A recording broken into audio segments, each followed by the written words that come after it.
Online कक्षाओं में आपका स्वागत है। पिछले वीडियो में हमने आपको नए राष्ट्र का निर्माण एवं चुनौतियां नामक टॉपिक पर चर्चा की थी।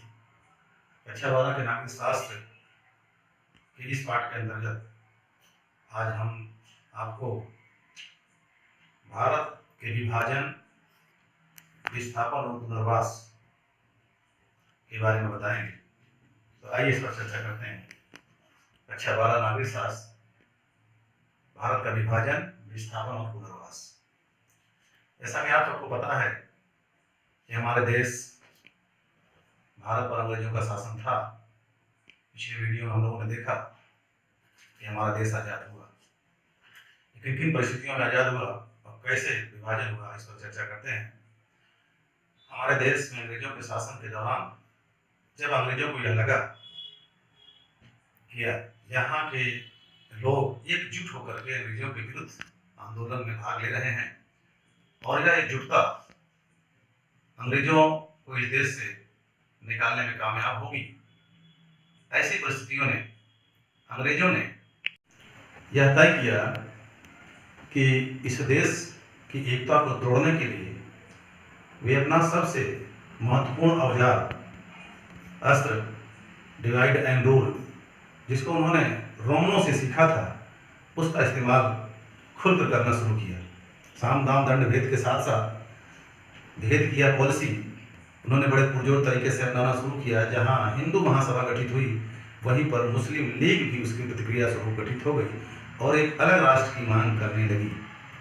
यह मांग बढ़ते बढ़ते 1940 में यह क्लियर हो गया कि अब जो है इस देश को दो भागों में बांटना ही पड़ेगा और अंततोगत्वा इस देश को मुस्लिम लीग की द्विराष्ट्र सिद्धांत की मांग के आधार पर दो राष्ट्रों में इसको बांटने की नौबत आ गई और 15 अगस्त को मध्यरात्रि यह दो राष्ट्रों में विभाजित हो गया, भारत और पाकिस्तान के नाम पर। विभाजन की प्रक्रिया में यह तय हुआ कि मुस्लिम इलाके जो मुस्लिम बहुल थे, बहुसंख्या के आधार पर मुस्लिम आबादी को पाकिस्तान को दे दिया जाए और शेष को भारत कहा जाए। परंतु यह कोई आंकड़ा नहीं था, यह कोई निश्चित नहीं था। दो क्षेत्रों को छोड़ करके मुस्लिमों की आबादी को, एक वर्तमान पाकिस्तान, दूसरा जो बंगाल का एरिया था, वहाँ पर ये दो क्षेत्र मुस्लिम बहुल थे और मैक्सिमम मुसलमान वहाँ निवास किया करते थे। यह दो क्षेत्र निश्चित थे। इन दो क्षेत्रों को बांटा गया मुस्लिम बहुल के नाते और एक को पश्चिम में होने के कारण पश्चिमी पाकिस्तान कहा गया, दूसरे को पूर्वी पाकिस्तान कहा गया। पूर्वी पाकिस्तान और पश्चिमी पाकिस्तान, इन दोनों में लगभग 2500 किलोमीटर का अंतर है और भारत की भूमि से ही तो करके पश्चिमी पाकिस्तान के शासक प्रशासक को पूर्वी पाकिस्तान जाना होता था। पूर्वी पाकिस्तान, जिसे आज हम बांग्लादेश के नाम से जानते हैं, यह पूर्वी पाकिस्तान हुआ करता था।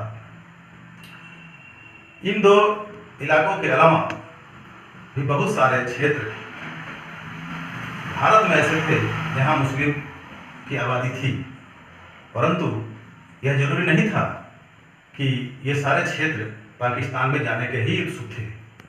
ऐसा कि उदाहरण स्वरूप हम कह सकते हैं कि पश्चिमोत्तर सीमा प्रांत, जहाँ के सर्वमान्य नेता खान अब्दुल गफ्फार खां हुआ करते थे, जिनको फ्रंटियर गांधी अंग्रेजी में कहा जाता था, हिंदी में सीमांत गांधी कहा जाता था, उनकी वहाँ की जनता पर पूरी तरह से पकड़ थी। वो वहाँ के सर्वमान्य नेता थे।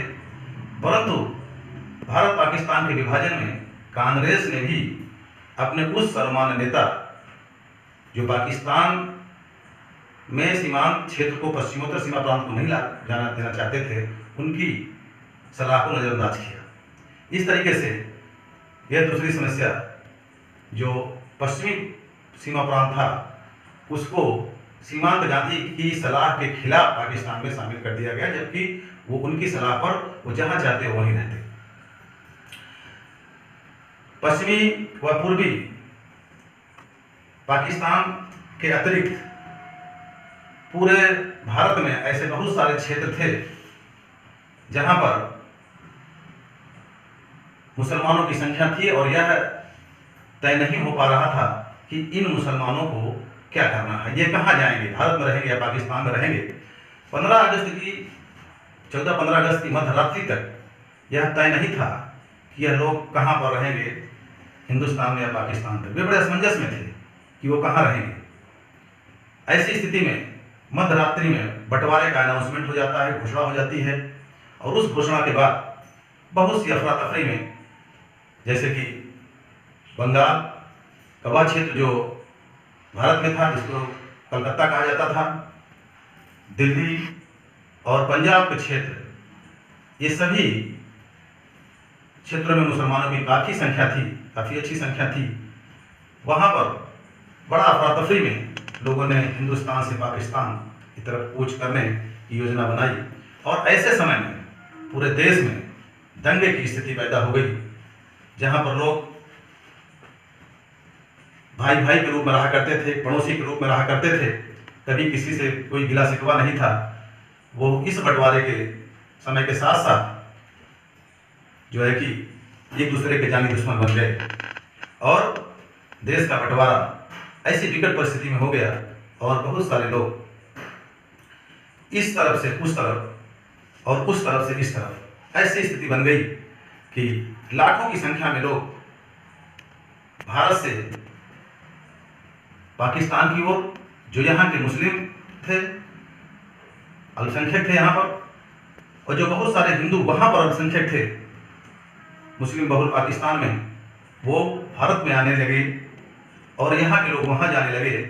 ऐसी विकट परिस्थिति में लोगों का अचानक जब एक दूसरे क्षेत्र में विस्थापन हुआ, हस्तांतरण हुआ, ऐसी स्थिति में वो भी सांप्रदायिक दंगे के दौरान, सांप्रदायिक दंगे इस तरह फैल गए कि एक दूसरे के दुश्मन बन गए हिंदू और मुसलमान। वहाँ से आने वाली ट्रेनों में वहाँ के अल्पसंख्यकों अर्थात हिंदुओं को मारा जाने लगा, ट्रेनों में काट कर भरा जाने लगा, और यहाँ से जाने वाली ट्रेनों में यहाँ के अल्पसंख्यकों अर्थात मुसलमानों को ठीक उसी तरह मारा जाने लगा और काटा जाने लगा। सांप्रदायिक दंगे का ये स्थिति थी कि बहुत सारे लोग मारे गए, बहुत सारे लोग बर्बाद हो गए, बहुत सारे परिवार बर्बाद हो गए। ऐसी स्थिति में गांधी जी ने तरफ कलकत्ता में अनशन किया, हिंदू मुसलमानों को एक साथ जुलूस में ले जा करके, एक साथ अपने प्रार्थना सभा में इकट्ठा करके यह अपील किया कराया कि सांप्रदायिक दंगे का माहौल शांत हो। ठीक उसी समय दिल्ली में, जहाँ हिंदू मुस्लिम की काफ़ी आबादी थी, वहाँ पर भी दंगे हो गए।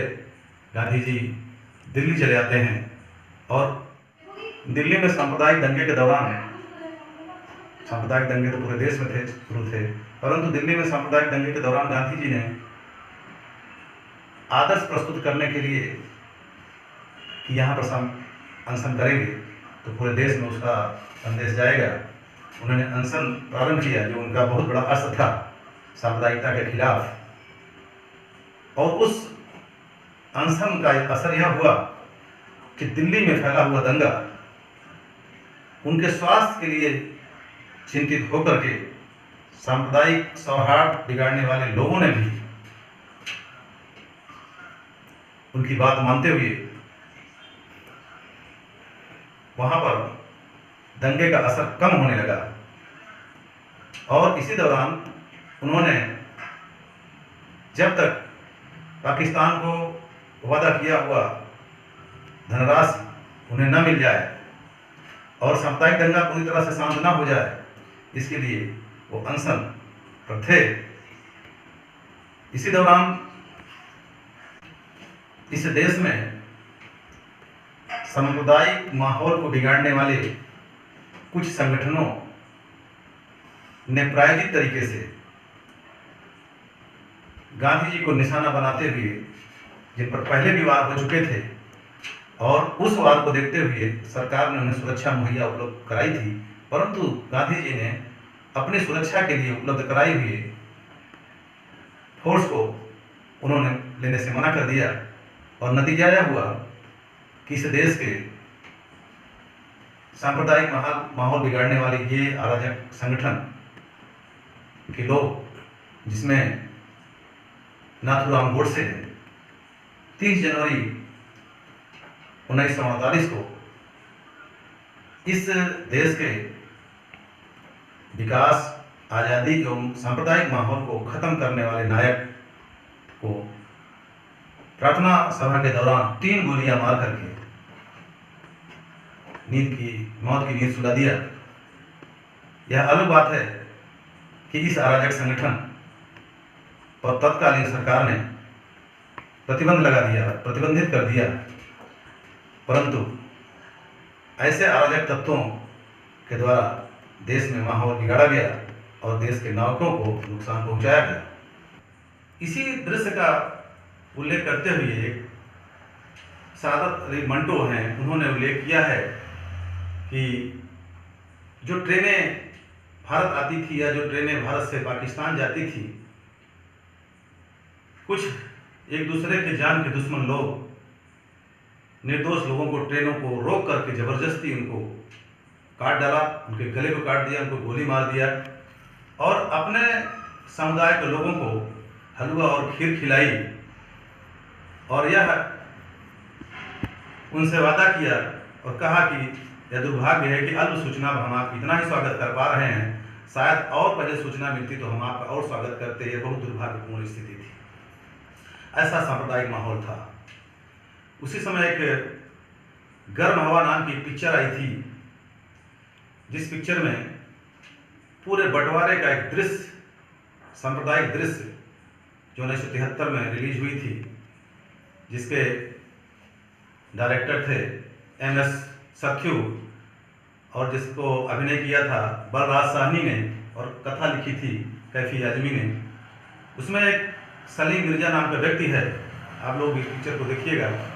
सलीम मिर्जा नाम का व्यक्ति है जो आगरा में रहता है और बंटवारे के समय वह भी अपने पुरखों की विरासत को छोड़कर इस देश को नहीं जाना चाहता, जबकि उसका पूरा परिवार इस बात से सहमत था कि उसे पाकिस्तान चले जाना चाहिए। इसी बीच पाकिस्तान से आया हुआ एक हिंदू परिवार उसके पुश्तैनी मकान पर कब्जा कर लेता है, उसकी बेटी की हत्या कर देता है।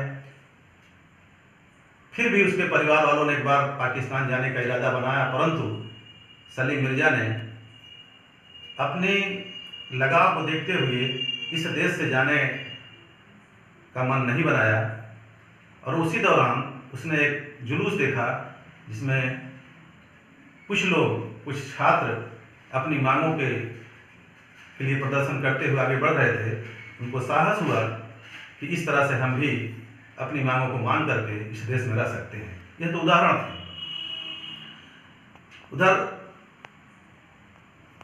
मोहम्मद अली जिन्ना 14 अगस्त से ही 47 से ही यह दोहरा रहे थे। पिछले वीडियो में हमने बताया कि हमारे देश पाकिस्तान में किसी भी धर्म का कोई अनादर नहीं होगा, यद्यपि वह मुस्लिम बहुल इस्लामिक देश होगा, लेकिन वहाँ पर हर धर्म के लोगों को धार्मिक आज़ादी होगी।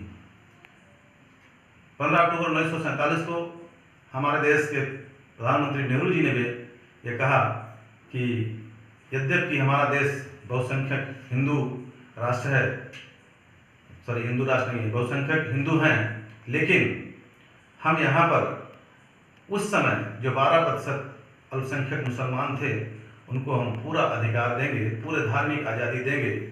अगर हम इस लोकतांत्रिक देश में उनको अधिकार और आज़ादी न दे पाए तो यह इस देश के लिए सबसे बड़ा नासूर होगा और देश को बर्बाद कर देगा। यह उनका वक्तव्य था। इस तरीके से विभाजन हुआ, वहाँ से लाखों की संख्या में लोग आए, यहाँ से लगभग 90 लाख मुसलमान पाकिस्तान गया। अब ये इस तरह से विभाजन के बाद विस्थापन हो गया। लोग वहाँ से, जो वहाँ के अल्पसंख्यक हिंदू थे, यहाँ आए, यहाँ के अल्पसंख्यक जो मुसलमान थे वहाँ भाग गए। इस तरह का जो ट्रांसफ़र हुआ उसको विस्थापन कहा जाता है और लाखों लाख की संख्या में लोग इधर से उधर आए गए। इस तरह से आ गए। यहाँ आने के बाद अब बेचारे वो शरणार्थी हो गए। यहाँ पर आए बड़े खुशी से कि हम एक मजहबी देश छोड़ करके भारत चल रहे हैं। यहाँ के अल्पसंख्यकों ने यह सोच करके पाकिस्तान गए कि हम एक हिंदू राष्ट्र को छोड़ करके अपने देश में जा रहे हैं, परंतु ये दोनों तरफ के लोग जो ट्रांसफ़र होकर स्थानांतरित होकर के गए, ये बड़े बेगाने से महसूस होने लगे कि हम जहाँ पर आए हैं हमारी कोई इज्जत नहीं है, और खुले में बिना किसी व्यवस्था के वो टेंटों में, तंबुओं में अपना जीवन व्यतीत करने लगे, एक शरणार्थी की तरह। उनका पुनर्वास होने में सालों लगा, कई साल लग गए उनको मकान मुहैया कराने में, उनको विस्थापित करने, उनको पुनर्वासित करने में। इस तरीके से एक बहुत बड़ी त्रासदी थी उस समय की कि भारत का विभाजन जिन विकट परिस्थितियों में हुआ, उन विकट परिस्थितियों में हजारों हजार की संख्या में, लाखों लाख की संख्या में लोग एक देश से दूसरे देश में विस्थापित हो गए, और विस्थापन के बाद जिस तरह से शरणार्थी जीवन उन्होंने जिया वह एक त्रासदी की तरह था। बच्चों, इस वीडियो में बस यहीं तक, अगले वीडियो में हम आपको फिर बताएंगे।